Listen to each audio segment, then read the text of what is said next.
الرحيم الحمد لله رب العالمين وبه نستعين سبحانك لا علم لنا إلا ما علمتنا إنك أنت العليم الحكيم وبعد محترم سامعین اور سامعات، اللہ تبارک و تعالیٰ کا بے انتہا شکر احسان ہے کہ اللہ رب العالمین کی توفیق کے بعد ایک اور مرتبہ اتوار کے دن یہاں پر بیٹھ کر اللہ تبارک و تعالیٰ کے حق یعنی کہ توحید سے متعلق کچھ سننے اور سنانے کا موقع اللہ رب العالمین نے عنایت فرمایا ہے۔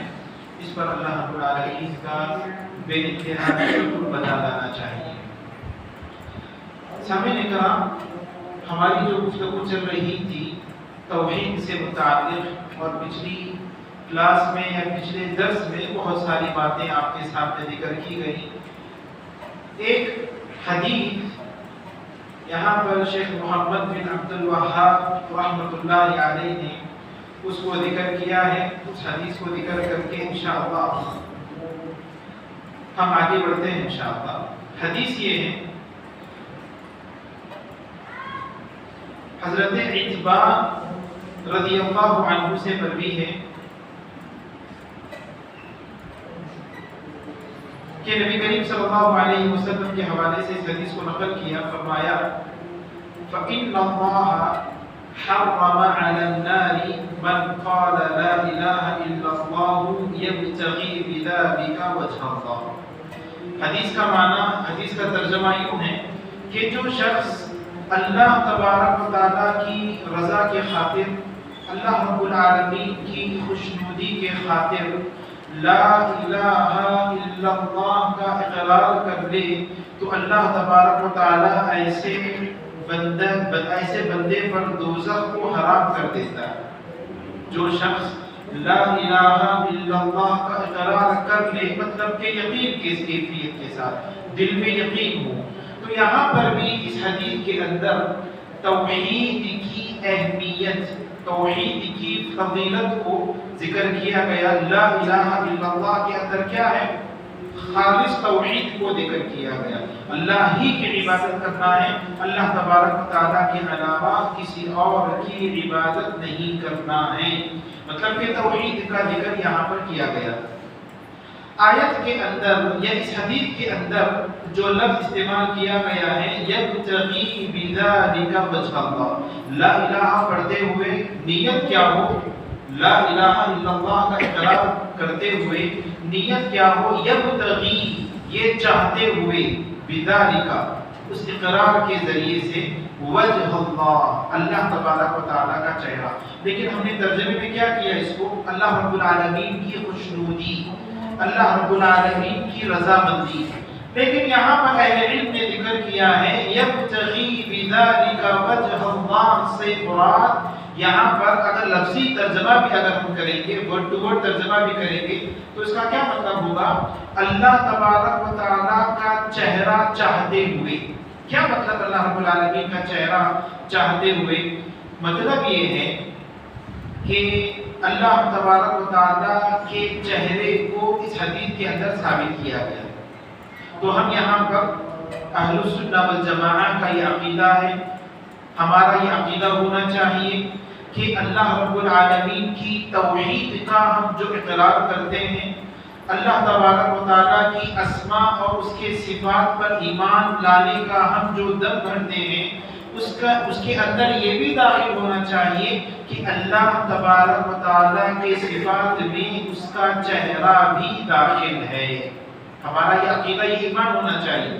اگر کوئی اس بات کا انکار کرے تو پھر اس کا مطلب یہ ہوگا کہ اس کا اللہ رب العالمین کے ناموں اور صفات میں عقیدہ درست نہیں ہے۔ اور اگر کوئی شخص اللہ رب العالمین کے چہرے کو ثابت تو کرتا ہے، کہتا ہے کہ اللہ رب العالمین کا چہرہ موجود ہے، لیکن اس کی صفات کیفیت کو ذکر کرتا ہے کہ اللہ کا چہرہ ایسے ہوگا، اللہ کا چہرہ ویسے ہوگا، العیاذ باللہ، تو پھر وہ بھی اللہ رب العالمین کی توحید کا اقراری نہیں ہے، اللہ رب العالمین کی توحید اور اللہ رب العالمین کی توحید کو ماننے والا وہ نہیں ہے، بس ہم صرف یہ ثابت کریں گے کہ اللہ رب العالمین کا چہرہ ہے، لیکن کیسے ہے، اس کی کیا کیفیت ہے، وہ ہم کو اللہ رب العالمین نے نہیں بتایا ہے، وہ اللہ تبارک و تعالیٰ جانتے ہیں، اللہ تبارک و تعالیٰ جانتے ہیں۔ لیکن اس حدیث کے اندر یبتغی بذالک وجہ اللہ سے مراد کیا ہے؟ اللہ تبارک و تعالیٰ کا اگر کوئی چہرہ چاہتا ہے، مطلب کیا ہے؟ مطلب یہ ہے کہ جنتی جب جنت میں چلے جائیں گے تو جنت کی سب سے اعلیٰ نعمت، جنت کی سب سے بڑی نعمت اگر کوئی نعمت ہوگی تو وہ اللہ تبارک و تعالیٰ کو دیکھنا، یہ سب سے بڑی نعمت ہوگی۔ علی الاطلاق اس سے بڑی نعمت کوئی نہیں ہوگی۔ انسان بڑے عیش و آرام میں ہوگا، کوئی تکلیف اس کو وہاں پر نہیں ہوگی، لیکن اس کے باوجود بھی اس سے بڑی نعمت، سب سے عظیم نعمت جنت کی اگر کوئی ہے تو اللہ تبارک و تعالیٰ کا دیدار ہے، اللہ رب العالمین کو دیکھنا ہے۔ اور ہمارا یہ عقیدہ اہل سنت و جماعت کا یہ عقیدہ ہے کہ جنتی اللہ تبارک و تعالیٰ کو دیکھیں گے، بالکل ویسے ہی دیکھیں گے جیسے 14ویں رات کے چاند کو دیکھتے ہوئے ہماری نگاہوں کو کوئی تکلیف ہوتی ہے کیا؟ نہیں، چاند کو بڑی آسانی کے ساتھ، سکون اور اطمینان کے ساتھ جتنا چاہیں ہم اپنی آنکھوں سے دیکھ سکتے ہیں، وہی کیفیت میں، مطلب یہ کہ ہماری آنکھوں کو کوئی تکلیف نہیں ہوگی، ہماری نگاہوں کو کوئی تکلیف نہیں ہوگی۔ اللہ رب العالمین ہماری نگاہوں میں وہ طاقت اور قوت عطا کریں گے اور اللہ تبارک و تعالیٰ کو دیکھ پائیں گے۔ لیکن یہاں پر اس حدیث کے اندر اللہ رب العالمین کو دیکھنا چاہتا ہے۔ اب یہاں پر اللہ رب العالمین کو کون دیکھ سکتے ہیں؟ وہ لوگ جو اللہ تبارک و تعالیٰ کی رضامندی حاصل کر سکتے ہیں، مطلب کہ اعمال کو، لا الہ الا اللہ کو پڑھ کر، زبان سے اقرار کر کے اپنے اعمال کے اندر کوئی خلوص، اخلاص لے کر آتا ہے، اپنے عمل کے اندر اخلاص پیدا کرتا ہے، اللہ تبارک و تعالیٰ ہی کے خاطر کوئی اگر عمل کرتا ہے اور اس کلمے کو پڑھتا ہے اور اس کے جو بھی تقاضے ہیں، جو بھی کنڈیشنز ہیں، اس کو اگر پورا کرتا ہے تو ایسا بندہ اللہ تبارک و تعالیٰ کو دیکھے گا، ایسا بندہ اللہ تبارک و تعالیٰ کو دیکھے گا۔ اس حدیث کے اندر یہ بات بتائی گئی ہے۔ کل ملا کر خلاصہ کلام یہی ہے کہ اللہ تبارک و تعالیٰ کی رضامندی حاصل کرنے کی غرض سے، مطلب یہ کہ اخلاص کی نیت کے ساتھ، خلوص نیت کے ساتھ اگر کوئی لا الہ الا اللہ پڑھتا ہے، زبان سے اقرار کرتا ہے، دل میں یقین ہو، تو ایسے بندے پر جہنم کی آگ حرام کر دی جائے گی، وہ بندہ جہنم میں نہیں جلے گا انشاءاللہ۔ محترم سامعین کرام، یہاں پر ہمارا درس ختم ہوتا ہے، ایک اور نیا درس کی طرف ہم آگے بڑھتے ہیں، نیا سبق شروع ہوتا ہے، اور یہاں پر شیخ محمد بن عبد الوہاب رحمۃ اللہ علیہ نے جو عنوان باندھا ہے درس کا، وہ ہے باب من حقق التوحید دخل الجنة بغیر حساب۔ یہاں پر کیا باب ہے، ٹاپک کیا ہے، عنوان کیا ہے؟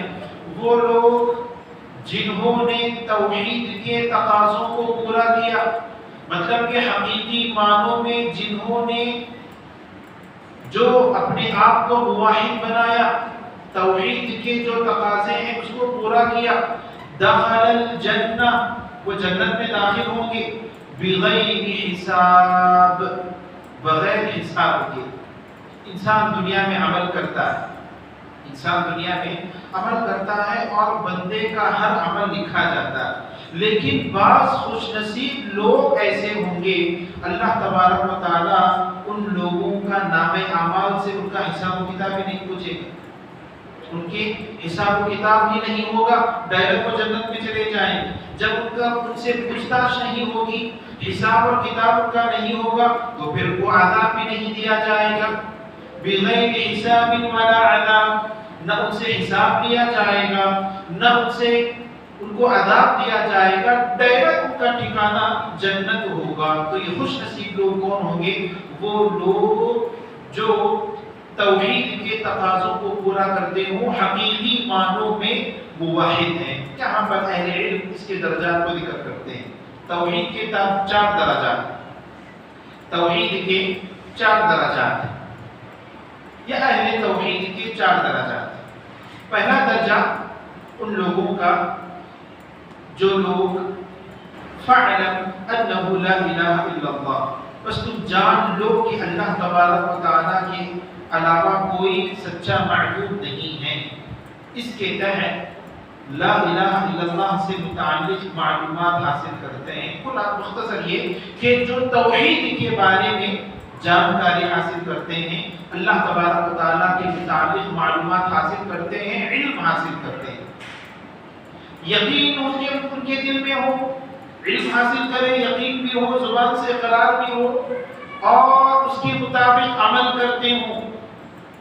عمل کے اندر واجبات فرائض بھی ہیں، اور عمل کے اندر مستحبات بھی ہیں، سنتیں بھی ہیں، استطاعت کے مطابق سنتوں پر بھی وہ عمل کرتے ہیں۔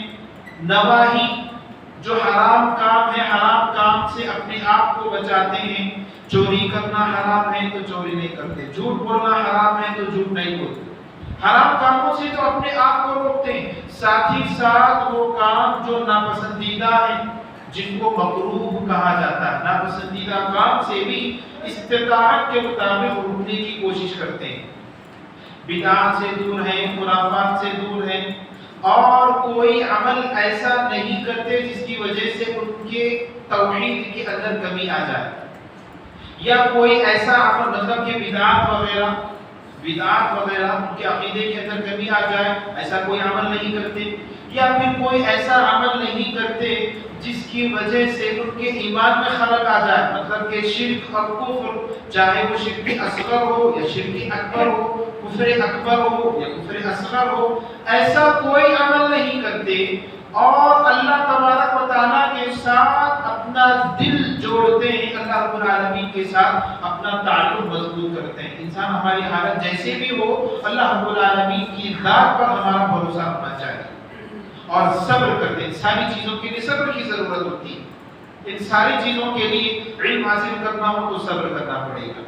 جی، انسان کو فرائض پر عمل کرنا ہے تو اس کو صبر کرنا پڑے گا، اس کا دل یقیناً اس کو روکے گا، خواہشات اس کو روکیں گے، بھائی نماز پڑھنے کے بجائے چلو کہیں باہر گھومتے پھرتے، مستحبات پر عمل کرنے کے لیے اس کو صبر کی ضرورت پڑتی، اپنے آپ کو برے کاموں سے روکنے کے لیے انسان کو صبر کی ضرورت پڑتی ہے۔ یہ ساری چیزوں پر وہ صبر کرتا ہے تو ایسے بندے کو اللہ تبارک و تعالیٰ بغیر حساب اور بغیر عذاب کی جنت میں داخل کرے۔ یہاں پر اہل علم ایک بات یہ بھی ذکر کرتے ہیں، اس کا یہ مطلب نہیں ہے کہ انسان گناہ ہی نہ کرے، انسان گناہ ہی نہ کرے، یہ ممکن ہے کیا؟ نہیں، بشری تقاضا ہے، انسان ہونے کے ناطے گناہ کبھی بھی ہو جاتا ہے، لیکن اگر ہم یہ بولیں گے کہ انسان گناہ بھی نہیں کرے گا تو پھر دنیا میں کوئی انسان نبی کے علاوہ، انبیاء کے علاوہ کوئی بھی بغیر حساب اور کتاب کے جنت میں جا ہی نہیں سکتا۔ انسان ہر کسی سے گناہ ہر کسی سے ہوتا ہے، لیکن یہاں پر اس کا مطلب یہ نہیں کہ انسان گناہ نہ کرے، نہیں، انسان اگر گناہ کر بھی لے تو اللہ تبارک و تعالیٰ تب بھی اس کو ان لوگوں میں شریک ہونے کا ایک دوسرا موقع عطا کرتے ہیں کہ وہ بغیر حساب اور کتاب کے اپنے آپ کو جنت میں داخل کر سکتا ہے، گرچہ کہ اس کے ساتھ گناہ کا کام ہو، وہ گناہ کا کام کرے۔ اور وہ کیسے ممکن ہے؟ فوراً توبہ کرے۔ انسان گناہ کرتا ہے تو فوراً اس کو توبہ کر لینا چاہیے، توبہ کرے گا تو اس کا انشاءاللہ گناہ ختم ہو جائے گا۔ جب گناہ ختم ہو گیا تو پھر وہ اس مقام اور مرتبے کو حاصل کر سکتا ہے۔ یہ پہلا مقام اور مرتبہ جو بغیر حساب اور بغیر کتاب کی جنت میں داخل ہوں گے، جن میں انبیاء ہیں اور خالص وہ لوگ جو مومن ہیں، مومن حضرات ہیں، جو جن کے اندر یہ ساری صفات پائی جاتی ہیں۔ دوسرا مقام یا دوسرا مرتبہ ہے توحید کا، یا اہل توحید کا جو مرتبہ ہے، اس کے اندر یہ ساری صفات موجود ہیں۔ کوئی بندہ توحید کا علم حاصل کرتا ہے اور اس کے بارے میں اقرار کرتا ہے، یقین رکھتا ہے، دل میں عمل بھی کرتا ہے، اور اپنے آپ کو بدعات خرافات سے محفوظ رکھتا ہے، شرک اصغر اور شرک اکبر سے اپنے آپ کو دور رکھتا ہے۔ یہ ساری کوالٹیز اس کے اندر، صبر بھی اس کے لیے ضروری ہے، اپنا تعلق اللہ تبارک و تعالیٰ سے جوڑے رکھتا، یہ ساری کوالٹیز موجود ہیں۔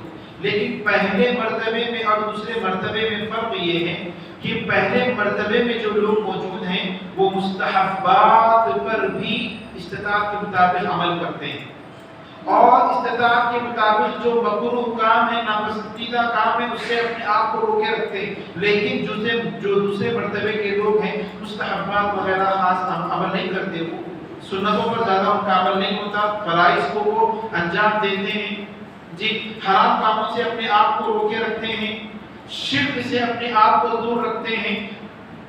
تو یہ دوسرا مقام ہے، مرتبہ ہے جو تحقیق التوحید، یہاں پر جو ذکر کیا گیا من حقق التوحید، جس نے توحید کے تقاضوں کو پورا کیا۔ ان دونوں طبقات کے بارے میں یہاں پر محمد بن عبد الوہاب رحمۃ اللہ علیہ نے اس چیز کو ذکر کیا۔ تو یہ دونوں مرتبے والے اس کے اندر داخل ہوں گے۔ ایک تیسرا مرتبہ بھی ہے، وہ مرتبہ یہ کہ انسان اپنے آپ کو عمل کرنا، اقرار کرنا، توحید کا زبان سے اقرار کرنا، دل سے یقین کرنا، یہ ساری چیزیں اس کے اندر موجود ہیں۔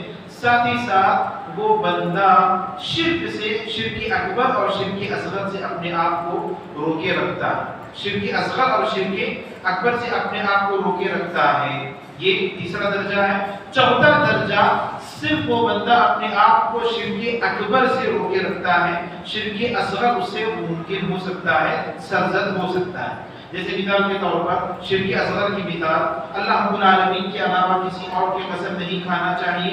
اگر کوئی اللہ کو چھوڑ کر کسی کی قسم کھا لے تو گویا کہ اس نے شرک اصغر کر لیا۔ تو اگر کوئی شرک اصغر کر لیتا ہے تو اس کا مطلب یہ ہے کہ اس نے اپنا مقام کس میں بنا لیا؟ سب سے آخری درجے میں، سب کے آخری مقام میں اس نے اپنا ٹھکانہ بنا لیا۔ یہ آخری ٹھکانہ، اس کے بعد کوئی اور ٹھکانہ نہیں ہے۔ اس کے بعد انسان اگر شرک اصغر کے ساتھ ساتھ شرک اکبر کر بیٹھتا ہے تو پھر اس کا ٹھکانہ ہمیشہ ہمیشہ کے لیے جہنم ہو جائے گا۔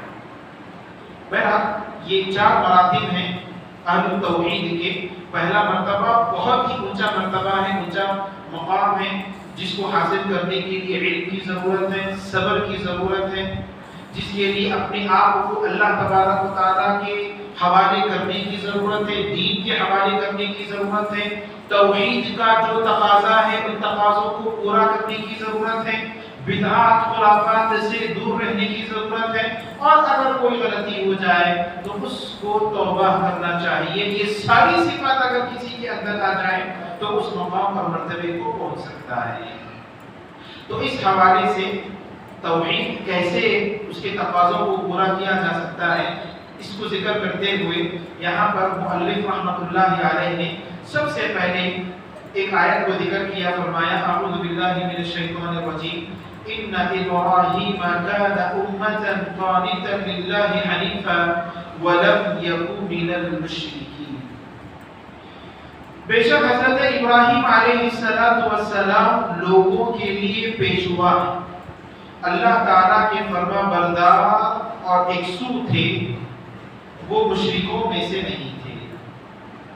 یہاں پر ہم نے ٹاپک کیا ذکر کیا؟ ہمارا جو نیا سبق شروع ہوا اس کا ٹاپک یہ تھا کہ جنہوں نے توحید کے تقاضوں کو پورا کیا، مطلب کہ حقیقی معنوں میں جو موحد بنا وہ جنت میں داخل ہوگا بغیر حساب و کتاب کے۔ اس ٹاپک کو ذکر کرنے کے بعد حضرت ابراہیم علیہ السلام کی زندگی سے متعلق یہ آیت کو ذکر کرنے کا کیا مطلب ہے؟ اس آیت کو ذکر کرنے کا مطلب یہ ہے کہ توحید کے تقاضوں کو کیسے پورا کیا جا سکتا ہے۔ ہم کو ابراہیم علیہ السلام کی زندگی میں وہ چیز ملی، یہ بتانا مقصود ہے۔ ہم نے سبق کیا ذکر کیا؟ جو توحید کے تقاضوں کو پورا کرتے ہوں۔ اب توحید کے تقاضے کو کیسا پورا کیا جا سکتا ہے؟ حضرت ابراہیم علیہ السلام کی زندگی میں دیکھیے انہوں نے کیسے توحید کے تقاضے کو پورا کیا۔ تو حضرت ابراہیم علیہ السلام کو اپنا امام بناؤ، ان کی پیروی کرو، ان کو دیکھو، انہوں نے جیسا عمل کیا، اللہ تبارک و تعالیٰ کی ذات پر جیسا یقین رکھا ویسا یقین تم بھی رکھو تو تم توحید کے تقاضوں کو پورا کر سکتے ہو۔ تو اس آیت کے اندر اللہ تبارک و تعالیٰ نے حضرت ابراہیم علیہ السلام کی تعریف کی، اللہ تبارک و تعالیٰ نے حضرت ابراہیم علیہ السلام کی یہاں پر ثنا بیان کی۔ اللہ رب العالمین نے حضرت ابراہیم علیہ السلام کو امام بنایا. قرآن مجید میں اللہ رب العالمین نے ارشاد فرمایا وَجَعَلْنَا مِنْهُمْ أَئِمَّةً يَهْدُونَ بِأَمْرِنَا لَمَّا صَبَرُوا وَكَانُوا بِآيَاتِنَا يُوقِنُونَ. اللہ رب العالمین نے اس آیت کے اندر بیان فرمایا اور جب ان لوگوں نے صبر کیا تو ہم نے ان میں سے ایسے پیشوا بنائے جو ہمارے حکم سے لوگوں کو ہدایت کرتے ہیں اور وہ ہماری آیتوں پر یقین کرتے ہیں. تو معلوم یہ ہوا کہ پیشوا امام بننے کے لیے دو چیزوں کی ضرورت ہے. ایک ہے صبر اور دوسرا ہے یقین. جب انہوں نے صبر کیا اور یقین کیا تو ایسے لوگوں میں سے ہم نے پیشوا بنائے. اللہ رب العالمین نے بیان فرمایا. تو حضرت ابراہیم علیہ السلام کی زندگی میں یہ دونوں چیزیں صبر بھی ہے اور یقین بھی. اور ہم نے اسی چیز کو کیا ذکر کیا جس کے اندر صبر ہو اور لا الہ الا اللہ کا ذکر کرتے ہوئے یقین ہو اپنے دل میں تو کیا ہوگا وہ توحید کے پہلے مرتبے کو حاصل کر سکتا ہے. جو صفات ذکر کی گئی دو صفات میں سے دو صفات ایک ہے صبر اور دوسرا ہے یقین. صبر ہے اور یقین ہے. ابراہیم علیہ السلام کی ایک دوسری صفت قرآن مجید میں ذکر کی. پہلی صفت تو امام اور امامت کے لیے دو چیزیں ضروری ایک ہے صبر اور دوسرا ہے یقین. اور ابراہیم علیہ السلام کی دوسری صفت یہیں پر آیت میں ذکر کی گئی.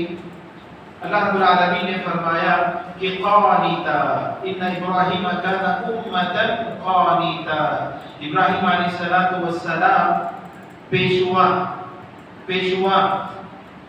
ابراہیم علیہ السلام اللہ تبارک و تعالیٰ کے فرامین کو تسلیم کرنے والے, عبادت کرنے والے, عمل کرنے والے, بکثرت عمل کرنے والے, استمرار کے ساتھ عمل کرنے والے, کبھی اپنے عمل کے اندر کوتاہی نہیں کرتے, کبھی اپنے عمل کو آج کرے کل نہیں کرے ایسا معاملہ نہیں تھا.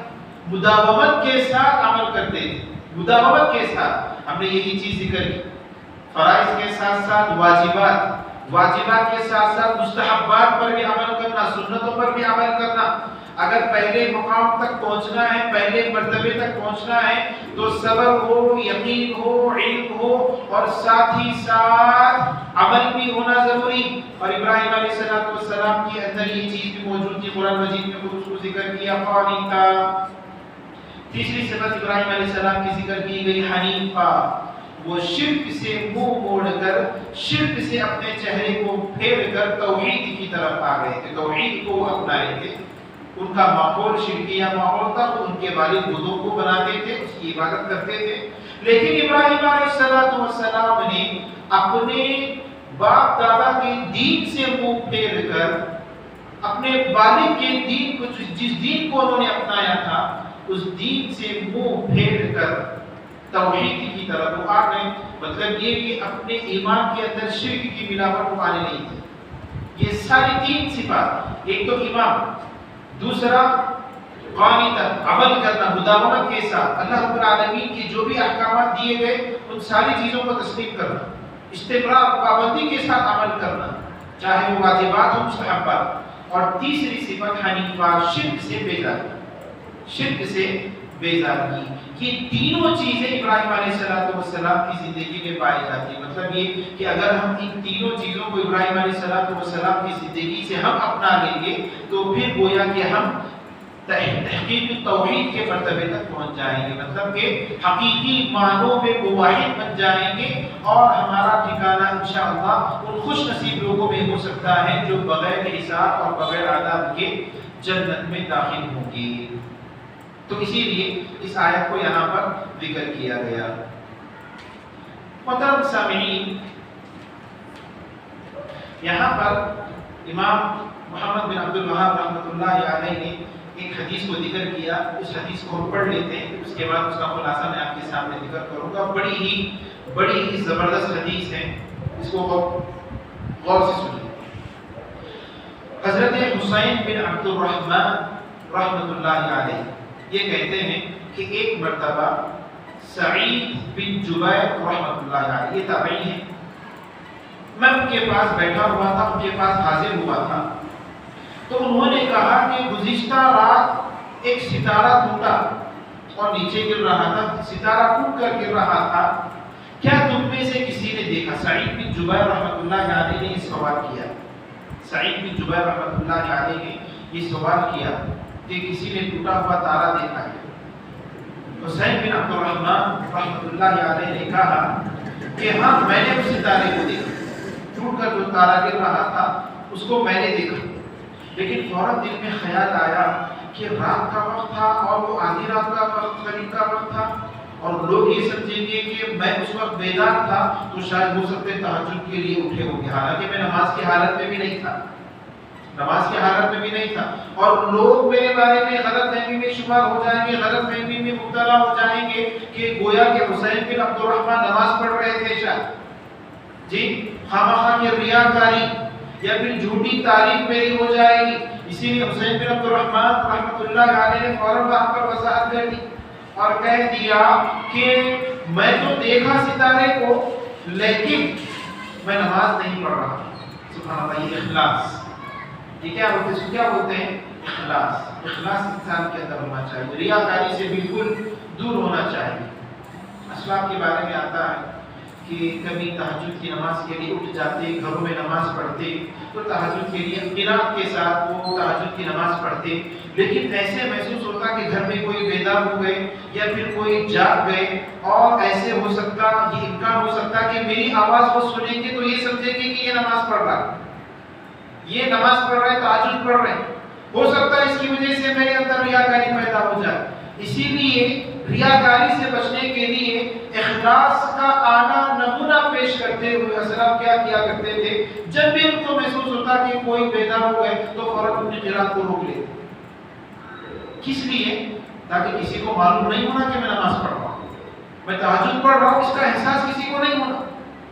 یہ ہمارے اسلاف کے اندر عمل موجود ہے۔ اور اسی کے ساتھ ساتھ ایک اور واقعہ، امام احمد بن حنبل رحمۃ اللہ علیہ، ہم میں سے ہر کوئی ان کے نام سے واقف ہے، امام احمد بن حنبل رحمۃ اللہ علیہ، ان کے بارے میں آتا ہے کہ جب کبھی وہ حدیث لوگوں کو پڑھاتے، اپنے طلباء کو، اسٹوڈنٹس کو حدیث پڑھاتے، تو کسی حدیث کے ذکر میں وہ رونے لگتے، ان کو وہاں پر یہی خدشہ ہوتا کہ کہیں لوگ اگر مجھ کو روتا ہوا دیکھ لیں تو کہیں یہ نہ ہو کہ میں ریاکاری میں مبتلا نہ ہو جاؤں۔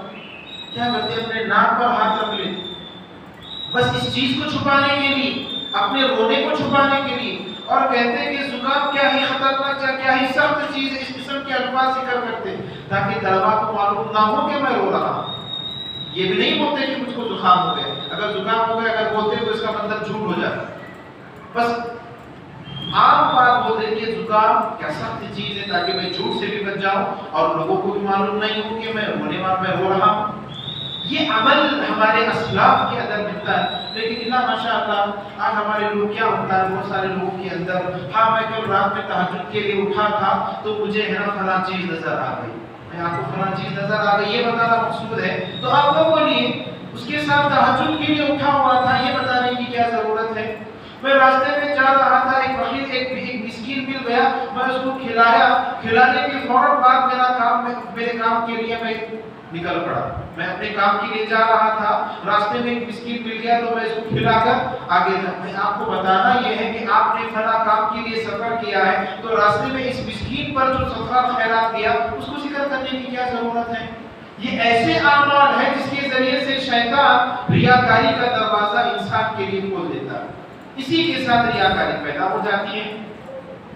تو بندوں کو اپنے اعمال کی حفاظت کرنی چاہیے۔ بہرحال یہاں پر حسین بن عبد الرحمن رحمۃ اللہ علیہ نے بتا دیا، فوراً وضاحت کر دی کہ میں نماز میں نہیں تھا، پھر میں کیوں بیدار تھا اس کو بھی وضاحت کر دیا، بتایا کہ مجھے کسی زہریلی چیز نے ڈس لیا تھا، مجھے کسی چیز نے ڈس لیا تھا، کاٹ لیا تھا، اور اس کا زہر کی وجہ سے میں بڑی تکلیف میں تھا، اس تکلیف کی وجہ سے مجھے نیند نہیں آ رہی تھی، تو میں کیا تھا، رات بھر بیدار تھا، مجھے نیند نہیں آئی، اور اسی دوران وہ ٹوٹا ہوا ستارے کو میں نے دیکھ لیا۔ سبحان اللہ۔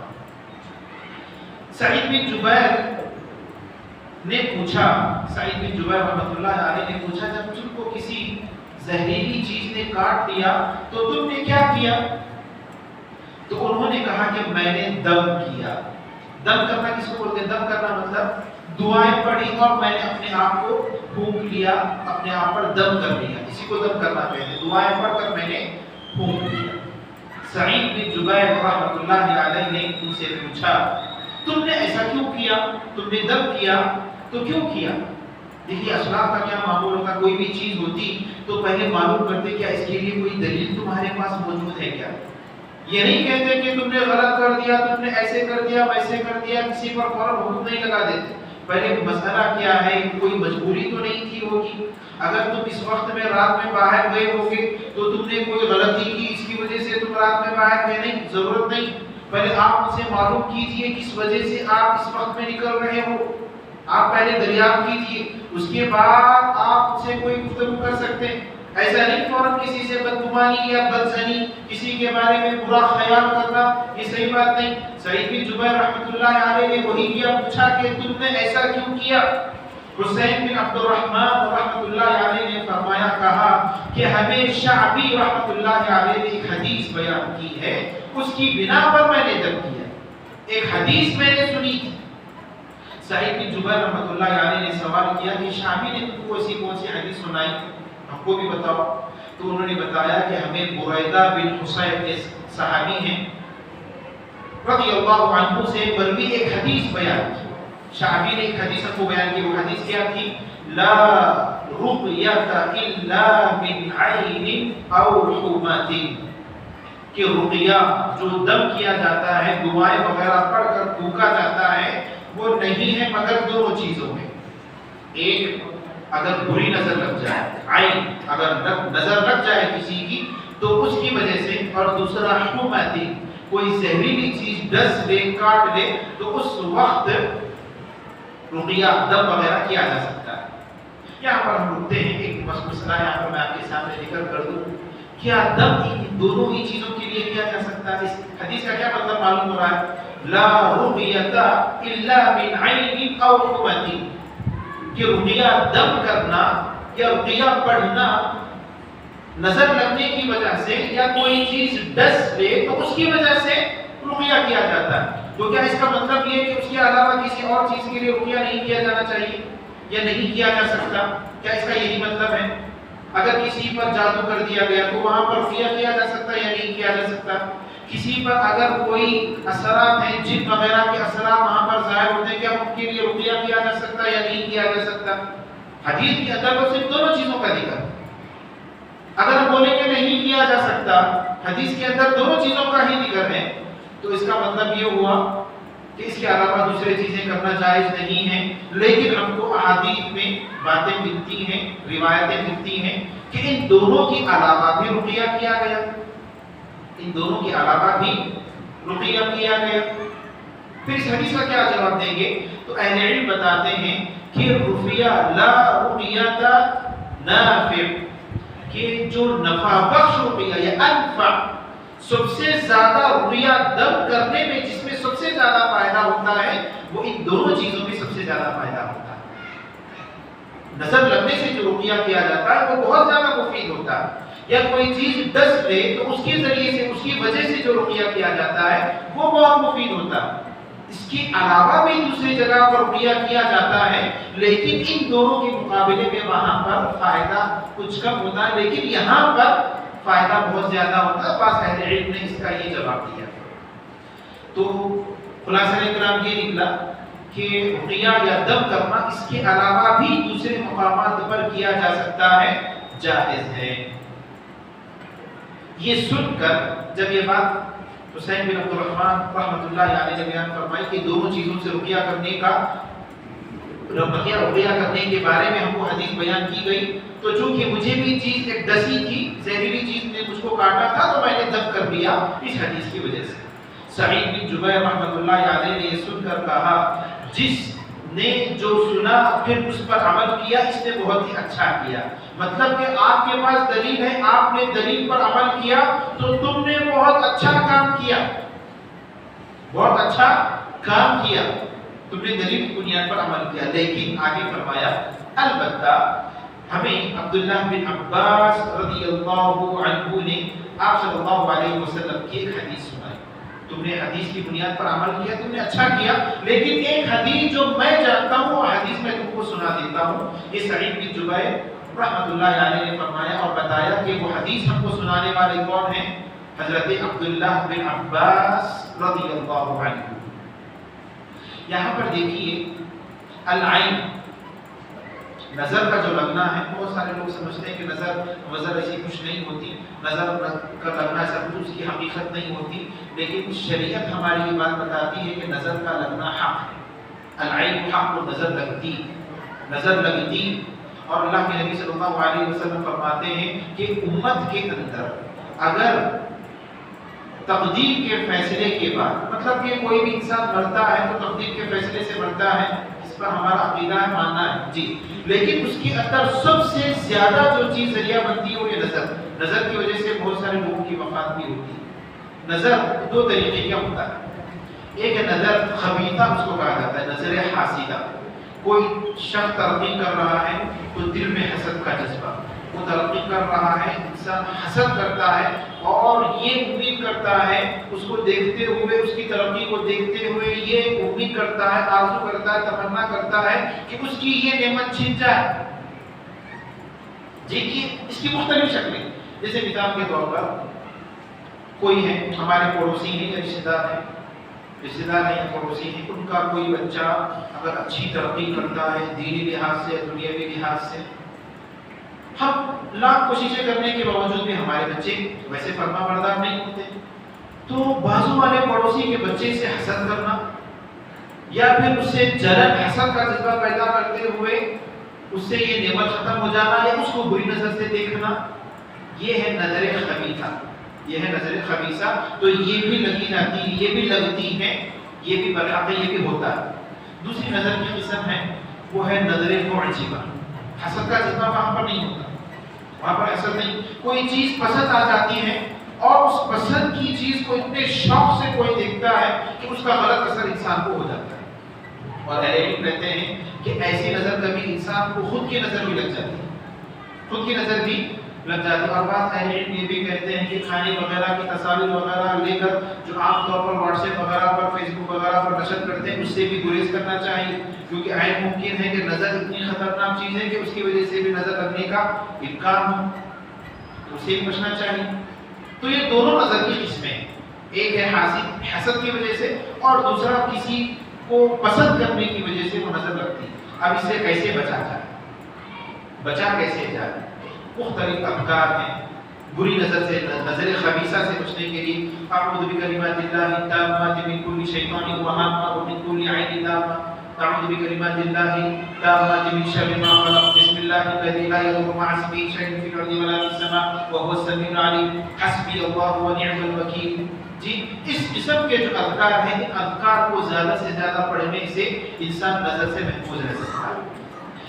اور نظر معجبہ سے کیسے محفوظ رکھے انسان اپنے آپ کو، خود اپنے آپ کو یا خود اپنے چاہنے والے کسی کو دیکھیں تو ہم یہ چاہتے ہیں بھائی بڑا خوبصورت ہے، بہت اچھا لگ رہا ہے، گھر بڑا خوبصورت ہے، بہت اچھا لگ رہا ہے، تو یہاں پر نظر رکھنے کا امکان، تو اس کو کیسے محفوظ رکھیں؟ وہاں پر تبریک بارک اللہ کی دعا کے ساتھ، ماشاء اللہ تبارک اللہ، ماشاء اللہ بارک اللہ فی، ان دعاؤں کے ذریعے سے وہاں پر نظر سے انسان محفوظ خود بھی رہ سکتا ہے اور دوسروں کو بھی محفوظ کر سکتا ہے۔ اگر اس کے باوجود بھی نظر لگ جائے، اس پر عمل نہیں کرا کوئی شخص اور اس کو نظر لگ جائے، تو اس کے بعد شریعت اس کو وہاں پر اس کا دوسرا علاج ہے، یہ تفصیلی گفتگو ہے، پھر کبھی انشاءاللہ موقع ملا تو اس کے تعلق سے ہم بات کریں گے۔ الغرض یہاں پر حدیث کو مکمل کرتے ہیں۔ حضرت عبداللہ بن عباس رضی اللہ عنہ نے فرمایا کہ اللہ کے نبی صلی اللہ علیہ وسلم نے فرمایا، اسے روایت بخاری شریف کی روایت ہے، میرے سامنے بہت سی امتیں پیش کی گئی، آپ صلی اللہ علیہ وسلم نے فرمایا بہت ساری امتیں، اور اہل علم نے بتایا کہ یہ خواب کے اندر یہ چیز پیش کی گئی اللہ کے نبی صلی اللہ علیہ وسلم کے سامنے، بہت سی امتیں پیش کی گئی، حضرت آدم علیہ السلام سے لے کر آپ صلی اللہ علیہ وسلم تک جتنے بھی رسول گزرے ان میں سے بہت سی امتوں کو آپ صلی اللہ علیہ وسلم کے سامنے پیش کیا گیا۔ اللہ کے نبی فرماتے ہیں کہ میں نے دیکھا کسی نبی کے ساتھ تو بہت بڑی جماعت اور کسی نبی کے ساتھ ایک دو آدمی، امت بہت ساری امتیں ہیں اور امتوں کو ان کے رسولوں کے ساتھ پیش کیا گیا، اور بعض رسول ایسے ہیں، بعض نبی ایسے ہیں کہ ان میں لوگوں کی امت بہت بڑی امت، اور بعض نبی ایسے بھی ہیں کہ ان پر ایمان لانے والے صرف ایک دو لوگ، پوری امت میں سے اندازہ لگائیے۔ اور آگے اللہ کے نبی نے فرمایا کہ اور میں نے دیکھا کہ ایک نبی ایسا بھی میں نے دیکھا کہ جس کے ساتھ کوئی بھی نہیں، مطلب کہ توحید کی دعوت پیش کرنے کے بعد، پوری جد و جہد کرنے کے بعد، کوششیں کرنے کے بعد ایک شخص نے بھی ان پر ایمان نہیں لایا، ایک شخص بھی، ایسے بھی نبی گزرتے۔ تو اس سے اہل علم یہاں پر یہ بتاتے ہیں کہ لوگوں کی کثرت کو دیکھ کر دھوکے میں نہیں آ جانا چاہیے۔ لوگوں کی کثرت کو دیکھ کر لوگ دھوکے میں آ جاتے ہیں، فلاں مسجد کے لوگ اتنے سارے لوگ ہیں، ہر مسجد کے اندر کبھی کبھی باہر نکل کر نماز ہو جاتی ہے جی، یا فلاں درگاہ کو اتنے لوگ جاتے ہیں، فلاں مزار پر اتنے لوگ جاتے ہیں، اتنے لوگ فاتحہ دلاتے ہیں، اتنے لوگ تعویذ پہنتے ہیں، کہ ساری چیزیں غلط ہیں، کہ اتنے سارے لوگ تو غلط نہیں کر سکتے نا۔ قرآن مجید کہتا ہے اللہ رب العالمین نے فرمایا وَلَٰكِنَّ أَكْثَرَ النَّاسِ لَا يَعْلَمُونَ، اکثر لوگ نہیں جانتے۔ کیا جواب دیں گے بتائیے؟ کہ اتنے سارے لوگ غلط کرتے ہیں کیا؟ ہم بولیں گے ہم قرآن مجید تو وہی بتاتا ہے وَلَٰكِنَّ أَكْثَرَ النَّاسِ لَا يَعْلَمُونَ جی۔ تو کثرت کو دیکھ کر کبھی دھوکے میں نہیں آ جانا، اور قلت کو دیکھ کر بھی کبھی دھوکے میں نہیں آ جانا کہ شاید ہم غلطی کر۔ کثرت کو دیکھ کر بھی دھوکے میں نہیں آنا، اور کم عدد کو دیکھ کر بھائی کم لوگ ہیں کیا فائدہ اس کا، بہت کم لوگ ہیں شاید وہ غلط ہے جی۔ کبھی عام طور پر انسانی ذہن کے اگر زیادہ لوگ وہاں پر ہیں، ارے وہاں پر کوئی چیز بڑھ رہی ہو، مثال کے طور پر کوئی چیز بڑھ رہی ہو، زیادہ لوگ اگر وہاں پر دکھے شاید وہاں پر بہت بڑی چیز مل رہی، قیمتی چیز مل رہی، اسی لیے پھر وہاں پر وہیں پر جائیں گے۔ اور یہاں پر کم لوگ ہیں، بھائی شاید ہو سکتا معمولی چیز ہے، یہاں پر نہیں جائیں گے، یہاں پر چھوڑ دیتے ہیں۔ یہ ایک ذہنیت ہوتی ہے، ایک ذہنیت یہ ہوتی ہے، لیکن دین کے اندر، توحید کے اندر ایسا نہیں ہونا چاہیے۔ اللہ کے نبی صلی اللہ علیہ وسلم نے فرمایا کہ بعض نبی ایسے ہیں وہاں پر بڑی بڑی جماعت، بعض نبی ایسے ہیں ان کے ساتھ صرف ایک دو لوگ۔ عربی میں کہا جاتا ہے کہ الناس يعرف بالحق والحق لا يعرف بالناس، حق یہ لوگوں کے ذریعے سے نہیں پہچانا جاتا، کتنے زیادہ لوگ جہاں پر ہے وہ حق ہے نہیں بول سکتے ہم، بلکہ لوگ پہچانے جاتے ہیں حق کی وجہ سے، گرچہ کہ وہ ایک ہی ہو لیکن ہم بولیں گے یہ حق پر، دو ہی ہو لیکن ہم بولیں گے یہ حق پر۔ یہ مزاج ہمارے اندر ہونا چاہیے۔ پھر آگے فرمایا کہ اس کے بعد ایک بہت بڑی جماعت میرے سامنے پیش کی گئی، نمودار ہوئی، تو میں نے سمجھا کہ یہ میری امت ہے، لیکن اس سے کہا گیا کہ یہ حضرت موسیٰ علیہ السلام کی امت ہے، آپ کی امت نہیں ہے بلکہ کس کی امت ہے؟ حضرت موسیٰ علیہ السلام کی امت ہے۔ پھر میں نے ایک اور بڑی جماعت دیکھی، مطلب کہ حضرت موسیٰ علیہ السلام سے بھی بڑی جماعت، مجھے بتایا گیا کہ یہ آپ کی امت ہے، یہ آپ کی امت ہے۔ تو مطلب معلوم یہ ہوا کہ امت موسیٰ علیہ السلام کی امت سے بھی بڑی امت کس کی ہوگی؟ اللہ کے نبی صلی اللہ علیہ وسلم، مطلب کہ امت محمدیہ ہوگی۔ اور اللہ کے نبی صلی اللہ علیہ وسلم نے فرمایا ان میں 70,000 افراد ایسے ہیں جو بغیر حساب اور بغیر عذاب کے جنت میں داخل ہوں گے۔ مطلب کہ امت محمدیہ میں جو اللہ کے نبی کو دکھایا گیا ان میں 70,000 ایسے لوگ ہیں جو بغیر حساب کی اور بغیر عذاب کے جنت میں چلے جائیں گے۔ یہ کہہ کر اللہ کے نبی صلی اللہ علیہ وسلم اٹھے اور اپنے گھر میں چلے گئے۔ اب صحابہ کرام خیر کی تلاش میں، آخر تجسس، بھائی ہے تو کون ہے وہ خوش نصیب کو جو بغیر حساب اور بغیر عذاب کی جنت میں چلے جائیں گے؟ ایک شوق صحابہ کے دلوں میں تھا، تو اسی کی بنیاد پر انہوں نے گفتگو کرنا شروع کی، یہ کون لوگ ہو سکتے ہیں؟ بعض صحابہ نے کہا کہ ان میں سے بعض لوگوں نے کہا کہ شاید یہ وہ لوگ ہیں جو رسول اللہ صلی اللہ علیہ وسلم کی صحبت سے فیض یاب ہوئے، مطلب کہ ہم صحابہ ہیں کیونکہ ہم نے اللہ کے نبی پر ایمان ہم لے کر آئے، ہم صحابی ہیں، اللہ کے نبی کی صحبت ہم کو ملی اور ہم اللہ کے نبی کے قدم پہ قدم ٹہرے رہے، ہر مشکل گھڑی وقت میں، ہر مشکل وقت میں بھی ہم اللہ کے نبی کا ساتھ دیے صلی اللہ علیہ وسلم۔ شاید ہو سکتا ہے وہ صحابہ ہم ہی ہیں، وہ 70,000 لوگ اپنے آپ کو تسلی دینے لگے، لیکن بعض لوگوں نے کہا کہ نہیں، شاید یہ وہ لوگ ہیں جو اسلام میں پیدا ہوئے، مطلب کہ ہماری اولاد میں سے۔ کیوں؟ کیونکہ ہم نے زمانے جاہلیت بھی پایا، ہم نے زمانے جاہلیت بھی پایا، گرچہ کہ ہم اللہ کے نبی کی صحبت اختیار کیے، گرچہ کہ ہم اللہ کے نبی کا ساتھ دے رہے صلی اللہ علیہ وسلم، لیکن زمانے جاہلیت میں شرک کا ایک لیول ہمارے ساتھ تھا، شرک ہم نے زمانے جاہلیت ہم نے دیکھا، لیکن ہماری جو اولاد ہے اسلام میں، پیور جو اسلام ہے، خالص جو اسلام ہے، توحید میں ان کی پیدائش ہوئی اور اسی پر وہ پلے بڑے، مطلب کہ شرک کو انہوں نے دیکھا ہی نہیں، زمانے جاہلیت کو انہوں نے دیکھا ہی نہیں، شاید ہو سکتے وہ ہماری اولاد اس قسم کی باتیں صحابہ کرام کرنے لگے۔ اس کے بعد اللہ کے نبی صلی اللہ علیہ وسلم تشریف لے آئے تو صحابہ کرام نے آپ صلی اللہ علیہ وسلم کو اپنی اس گفتگو کے بارے میں بتایا، تو آپ صلی اللہ علیہ وسلم نے فرمایا بلکہ یہ وہ لوگ ہیں جو کسی سے دم کرنے کا مطالبہ نہیں کرتے، یہ نہیں بولتے کہ بھائی ذرا میری طبیعت خراب ہے، مجھ کو پڑھ کر پھونکیے، جی مجھے نظر لگ گئی ہے، مجھ کو پڑھ کر پھونکیے، ایسا مطالبہ نہیں کرتے۔ پہلی چیز وَلَا يَبْتَغُونَ، اللہ کے نبی صلی اللہ علیہ وسلم نے فرمایا دوسرے وہ لوگ جو داغتے نہیں، مطلب کہ کہیں زخم وغیرہ ہو گیا تو زمانے قدیم میں کیا ہوتا تھا، کوئی چیز کو گرم کرتے اور وہاں پر جلا دیتے، جس کی وجہ سے زخم وہیں پر خون وہیں پر رک جاتا اور زخم کو سوکھنے کے لیے ایسا کیا جاتا۔ جو علاج کے لیے داغنے کو استعمال نہیں کرتے وہ لوگ، پہلے لوگ کون ہیں جو دم کرنے کا مطالبہ نہیں کرتے، یہ نہیں بولتے کہ مجھ کو پڑھ کر پھونکو، مجھ کو جو ہے رقیہ کرو، یہ نہیں بولتے۔ دوسرا وہ لوگ جو داغتے نہیں، اور تیسرے وہ لوگ جو بدشگونی نہیں کرتے، بدفعلی نہیں لیتے، گھر پہ الو آ کر بیٹھ گیا تو طبی طرح کیا ہے یہ گھر پہ برکت پوری اٹھ جائے گی، الو آئے گا ساتھ میں لے کر جائے گا جی۔ اگر کوئی کوا آ کر گھر میں بیٹھ گیا تو کیا ہوگا، شاید کسی کا آج انتقال ہونے والا ہے، یا کوئی بلی سامنے سے گزر گئی، اب ہمارا کام بننے والا نہیں، اب ہمارا کام وہیں پر ختم ہو گیا، اب ہم کو یہیں سے واپس، تو اس قسم کی بدفعلی نہیں لیتے۔ تیسرے چوتھی صفت وَعَلَىٰ رَبِّهِمْ يَتَوَكَّلُونَ، وہ اللہ تبارک و تعالیٰ کی ذات پر توکل کرتے ہیں اور بھروسہ کرتے ہیں۔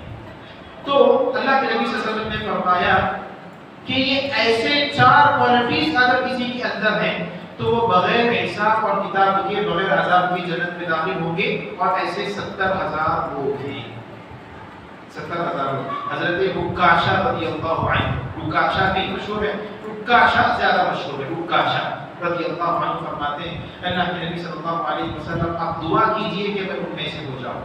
آپ صلی اللہ علیہ وسلم نے فرمایا کہ انت منہم، کہ تم انہی میں سے۔ ایک دوسرے شخص اٹھے اور کہا کہ اللہ کے نبی صلی اللہ علیہ وسلم میرے لیے بھی دعا کر دیجیے۔ آپ صلی اللہ علیہ وسلم نے فرمایا کہ نہیں، آپ پر عکاشہ سبقت دے گئے، آپ سے پہلے عکاشہ بول دیے، اب ختم، دوسروں کے لیے یہ دروازہ نہیں ہے، اب یہ دروازے کو بند کر دیا گیا، اب اس دروازے کو بند کر دیا گیا۔ تو یہاں پر چند تفصیلات ہیں انشاءاللہ، اس کو ہم اگلے درس میں ذکر کریں گے کہ اللہ کے نبی صلی اللہ علیہ وسلم نے ایسے کیوں کہا، اس کا اہل علم نے جواب دیا ہے، تو انشاءاللہ اگلی کلاس میں آپ کے سامنے ذکر کیا جائے گا۔ تو اس حدیث کے اندر 4 صفات ذکر کیے ہوئے، 4 صفات۔ ایک یہ کہ رقیہ کا مطالبہ نہیں کرنا، رقیہ کا مطالبہ نہیں کرنا۔ دوسرا داغنا نہیں، اپنے زخم وغیرہ کو کہیں پر زخم لگ گیا تو جلا کر داغنا کرنا، یہ غلط نہیں بولیں گے ہم۔ اس حدیث کے اندر اس سے جو دعوتیں نہیں ہیں ان کے بارے میں ذکر کیا گیا۔ تیسرا جو بدفعلی نہیں کرتے، بدشگونی نہیں لیتے، فلاں کی صورت صبح سویرے دیکھ لیا میرا پورا دن خراب ہو جائے گا، بدفعلی بدشگونی، بھائی کس کی صورت دیکھ لیا میں صبح پورا دن خراب جا رہا، یہ صفت نہیں ہونا، اس کو بولتے ہیں بدفعلی بدشگونی۔ اور چوتھی چیز ہے جو اللہ تبارک و تعالیٰ پر یقین کرتے ہیں، توکل کرتے ہیں، جن کے اندر یہ 4 صفات ہوں تو وہ بغیر حساب اور کتاب کے 70,000 لوگوں میں بن سکتے ہیں جو بغیر حساب اور کتاب کی جنت میں جائیں گے۔ تو کیا اس کا مطلب یہ ہے کہ اگر کوئی کسی کو نظر لگ گئی یا پھر کسی کو کوئی پریشانی ہو گئی تو کیا کسی کے پاس جا کر وہ رقیہ کا مطالبہ نہیں کر سکتے؟ جی اس حدیث کا مفہوم کیا ہے؟ اس حدیث کا مفہوم کیا؟ بعض لوگوں نے اس کا یہ مطلب سمجھا کہ جو علاج ہی نہیں کراتے اللہ تبارک و تعالیٰ کی ذات پر بھروسہ کرتے، بخار آ گیا بھی نہیں، یہ گولیاں وغیرہ تو کچھ کرنے والے نہیں ہے، مجھے شفا دینا ہے اللہ تبارک و تعالیٰ شفا دے گا، علاج ہی نہیں کرا، تو کیا اس سے یہ وہ لوگ مراد ہیں جو بالکل علاج نہیں کراتے؟ میرا ایمان مضبوط ہے، اللہ اگر موت دے گا میں مرنے کے لیے تیار ہوں، علاج نہیں کراؤں گا میں، کیا وہ لوگ مراد ہیں؟ نہیں، وہ لوگ بھی مراد نہیں ہیں۔ کیا دلائل ذکر کیے جائیں؟ کیا اس سے وہ لوگ مراد ہیں جو جا کر کسی سے رقیہ وغیرہ کا مطالبہ نہیں کرتے؟ ہم لوگ کو لیکن کہ نہیں، احادیث میں ہم کو ایسی باتیں ملتی ہیں، ایسی چیزیں ملتی ہیں کہ اللہ کے نبی صلی اللہ علیہ وسلم نے خود اجازت دی کہ تم رقیہ کا مطالبہ کرو، پھر آخر اس سے کیا مراد ہے، اس کا مطلب کیا ہے؟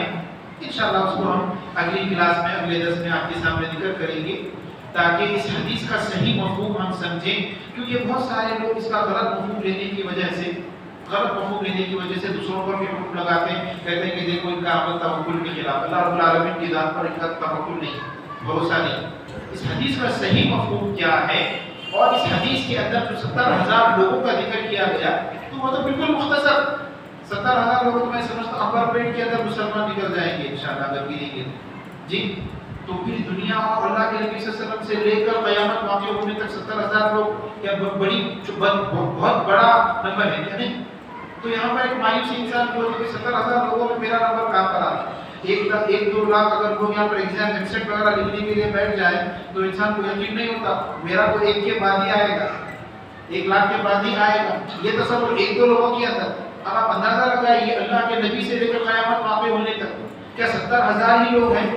نہیں، حدیث ہم کو ملتی ہیں 70,000 لوگ، اس کے بھی زیادہ یہ لوگ ہیں، تو مایوس ہونے کی ضرورت نہیں۔ ہم اپنا ٹھکانہ ان لوگوں میں بنا سکتے ہیں جو بغیر حساب اور کتاب کے جنت میں داخل ہوں گے، تو کیسے بنا سکتے ہیں؟ کیا اس کی ذرائع ہیں، کیا وسائل ہیں؟ انشاءاللہ اس کو ہم اگلی کلاس میں آپ کے سامنے ذکر کریں گے۔ ابھی ہمارا وقت ختم ہوتا ہے۔ اللہ رب العالمین سے دعا ہے کہ اللہ رب العالمین ہمارے بیٹھنے کو قبول فرمائے، اللہ تبارک و تعالی ہم کو مرتے دم تک عقیدہ توحید پر ثابت قدم رکھے، آمین۔ والسلام علیکم ورحمۃ اللہ وبرکاتہ۔